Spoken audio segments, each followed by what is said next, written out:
आणि आता डॉक्टरांच्या आंदोलनासंदर्भातली बातमी आहे। सीसीएमपी पूर्ण केलेल्या बीएचएमएस डॉक्टरांची महाराष्ट्र मेडिकल काउन्सिलमध्ये नोंदणी करण्यात येणार आहे आणि या निर्णयाला मार्चच्या निवासी डॉक्टरांनी विरोध केला, संप पुकारला।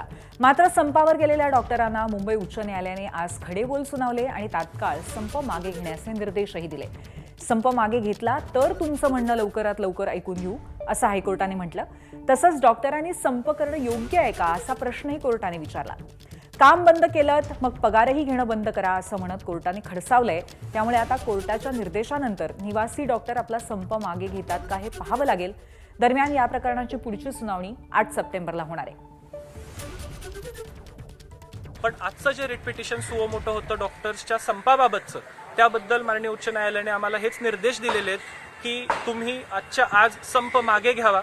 तुम्ही डॉक्टर्स आहात, तुम्ही रुग्णसेवा कधीही खंडित करता येऊ शकत नाही तुम्हाला।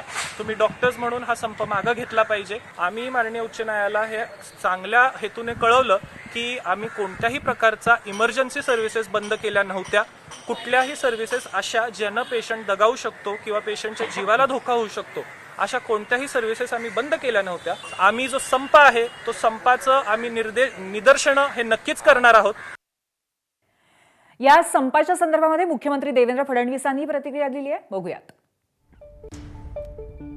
किंवा ते डॉक्टर अशा पद्धतीनं आमचा काही चॉईस नाही आहे। आमच्याकरता सगळे डॉक्टर उत्तम आहेत। आमचे जे MBBS डॉक्टर आहेत, ॲलोपॅथीची प्रॅक्टिस करणारे डॉक्टर आहेत, हेही उत्तम काम करत आहेत। आम्हाला माननीय उच्च न्यायालयाचे जे निर्णय आहेत ते बंधनकारक आहेत।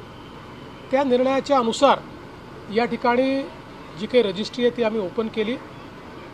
आता या संदर्भात माननीय उच्च न्यायालयामध्येच पुन्हा सुनावणी चाललेली आहे। त्यामुळे कुठलीही बाजू घ्यायच्या ऐवजी आम्ही माननीय उच्च न्यायालय काय सांगतोय याचा विचार करू आणि जे उच्च न्यायालय सांगेल तेच करण्याचा आमचा प्रयत्न आहे। आणि या मुद्द्यावरती इंडियन मेडिकल असोसिएशनच्या डॉक्टरांनी काय म्हटलंय तेही पाहूयात। नाही, आमची मागणी अशी राहील की शासनाने कोर्टाने दोघांची बाजू ऐकली पाहिजे। सध्या जे रजिस्ट्रेशन त्यांनी दिलं एक, तर त्याच्यावर स्टे द्यावा आणि आम्हाला जर विनंती केली की आम्ही त्यांच्या विनंतीला मान देऊन कदाचित आम्ही संप पण मागे घेऊ आणि त्याच्यानंतर लवकरात लवकर त्याची हिअरिंग घ्यावी ही आमची मागणी राहील। ह्याच्या अगोदर आम्हाला संपावर जाण्यासाठी प्रवृत्त कोणी केलं ह्याचा विचार व्हावा। कारण वर्ष 2 वर्षापासून बोलणी चालू आहेत, डिस्कशन चालू आहे, मागण्या चालू आहेत आणि सर्वांमध्ये असं ठरलं होतं की कोर्टाचं डिसिजन येईपर्यंत कुणी पावलं उचलू नयेत। आम्ही जर कोर्टाच्या निर्णयाचा आदर करून आम्ही थांबलो आहोत, मग तुम्ही ॲब्रप्टली असं रजिस्ट्रेशन का चालू केलं याचं पहिला तुम्ही उत्तर द्यावं। जोपर्यंत कोर्टाचा निकाल येत नाही 13 तारखेचा फायनल, तोपर्यंत त्यांनी नोंदणी करू नये ही आमची विनंती आहे। कोर्टाचा आम्ही आदर राखलेला आहे, परंतु आमचं मागणी मंजूर झाल्या नसल्यामुळे आम्हाला दुसरा पर्याय उरला नव्हता, त्यामुळे आम्ही संपावर गेलोय।